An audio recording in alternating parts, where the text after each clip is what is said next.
"Hey, old man, you can't come through here. This is a construction site. Are you blind? If you believe our veterans deserve respect, not rude words, type honor our vets below." Mr. Peterson stopped. He was an older man with lines on his face that told stories of many years. He wore simple, clean clothes, a light jacket, a soft hat. He did not look like someone who had once faced down dangers most people only see in movies. Today, he just looked like a grandpa.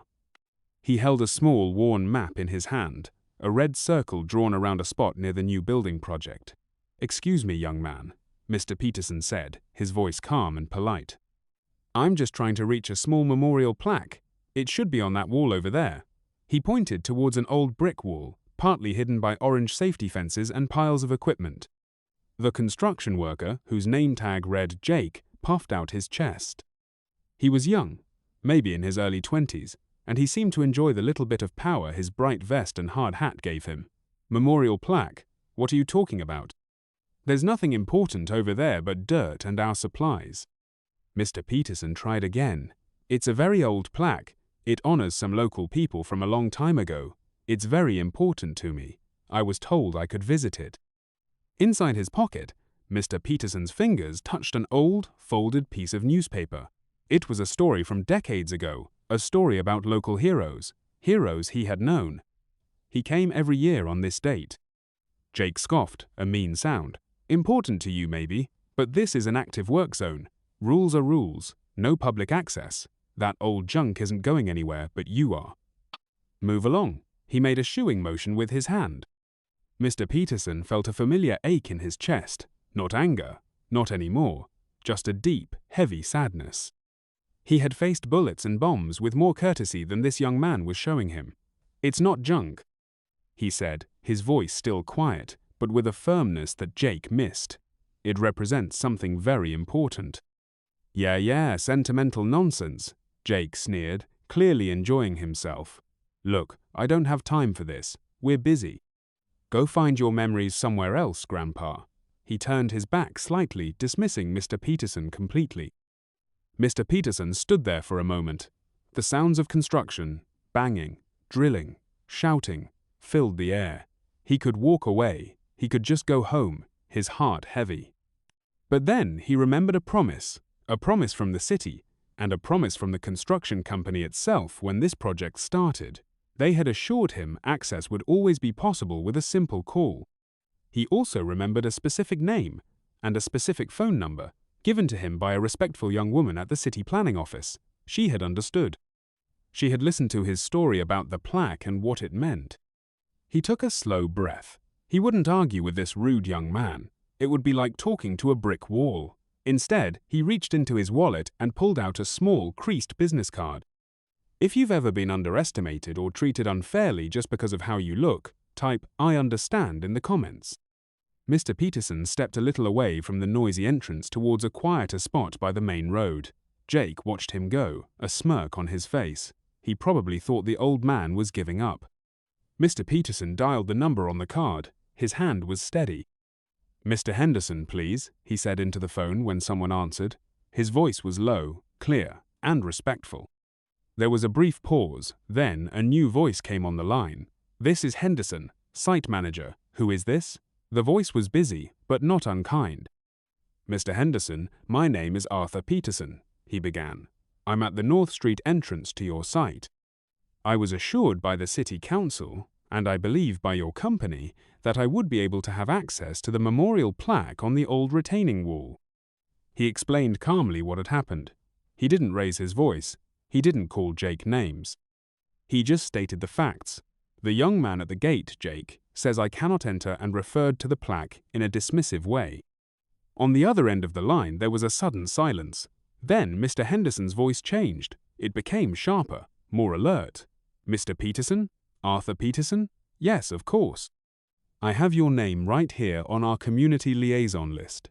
We absolutely guaranteed access. I am so sorry about this.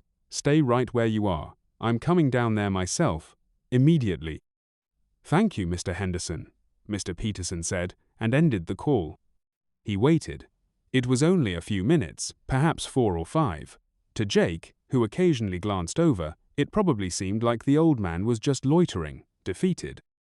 Jake even let out a small, scornful laugh to one of his co-workers, gesturing with his head towards Mr. Peterson.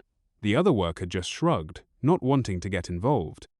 Then, a large white pickup truck with the construction company's logo emblazoned on the side screeched to a halt near the entrance. The driver's door flew open and out, stepped a man in a crisp, clean hard hat and a vest that looked newer and more important than Jake's.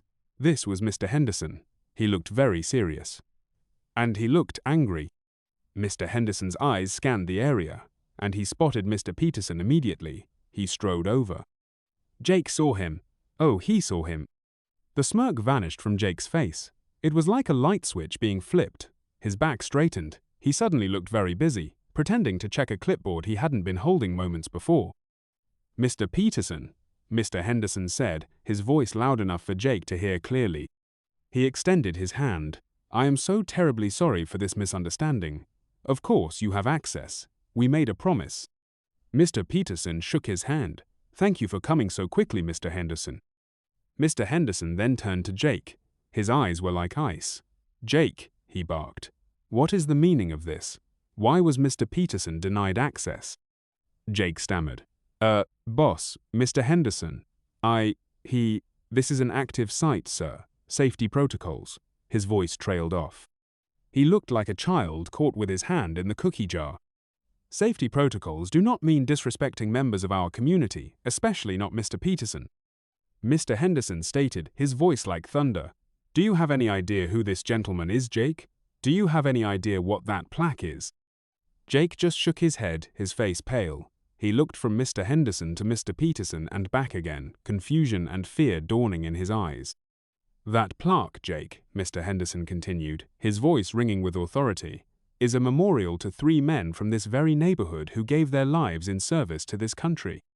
It was placed there 60 years ago, and Mr. Peterson here knew those men. He served alongside them. He is a decorated war hero himself, Jake. A hero. The city specifically asked us to ensure he, of all people, always had access to pay his respects." A gasp went through the few other workers who had stopped what they were doing to watch. Their eyes widened, looking at Mr. Peterson with new understanding, with awe. Jake's jaw dropped. He looked at Mr. Peterson's simple clothes, his quiet manner, and clearly could not believe what he was hearing. This old man? A hero?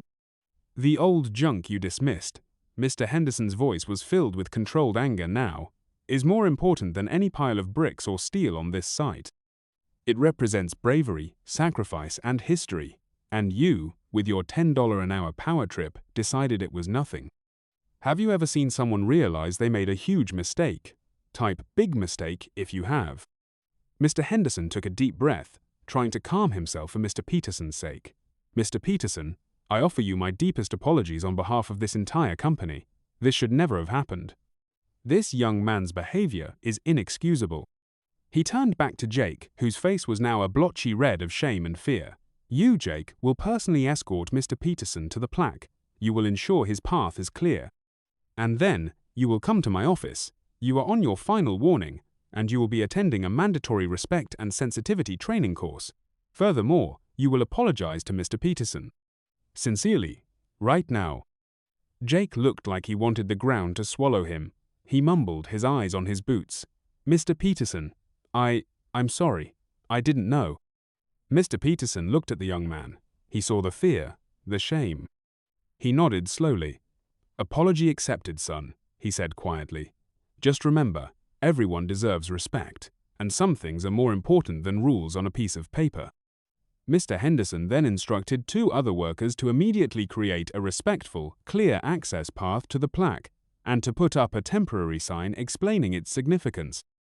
"This plaque will be treated with the honor it deserves for the remainder of this project," he declared. "And when this project is finished, we will ensure it is even more beautifully presented." He then personally walked with Mr. Peterson towards the old brick wall. Jake trailed behind them, utterly deflated, occasionally kicking at small stones, his earlier arrogance completely gone. Mr. Peterson finally stood before the small bronze plaque. It was weathered by time, but the names were still clear. He reached out a hand and gently touched the cool metal. He closed his eyes for a moment, lost in thought. The sounds of the construction site seemed to fade away. Mr. Henderson stood by respectfully, ensuring no one disturbed him. He felt a deep sense of shame for what had happened, but also a sense of pride that he could make it right. After a few minutes, Mr. Peterson opened his eyes. He turned to Mr. Henderson. "Thank you," he said simply. "Thank you for understanding." "No, Mr. Peterson," Henderson replied, his voice sincere. "Thank you for everything you've done, and for reminding us what truly matters." He promised Mr. Peterson a dedicated contact person for any future visits, and offered him a personal tour of the site. Plans to show how the memorial would be incorporated and highlighted in the final landscaping. Jake, after being thoroughly reprimanded by Mr. Henderson in his office, was assigned the dirtiest, least desirable jobs on the site for the next month. Every time he saw Mr. Peterson make a subsequent, respected visit, he felt a fresh wave of shame. He learned a lesson that day he would never forget. A lesson about judging books by their covers and about the quiet dignity of true heroes. The story of what happened spread like wildfire through the entire construction company. It became a reminder that behind every face, there is a story. Behind every quiet request, there might be a deep and important reason.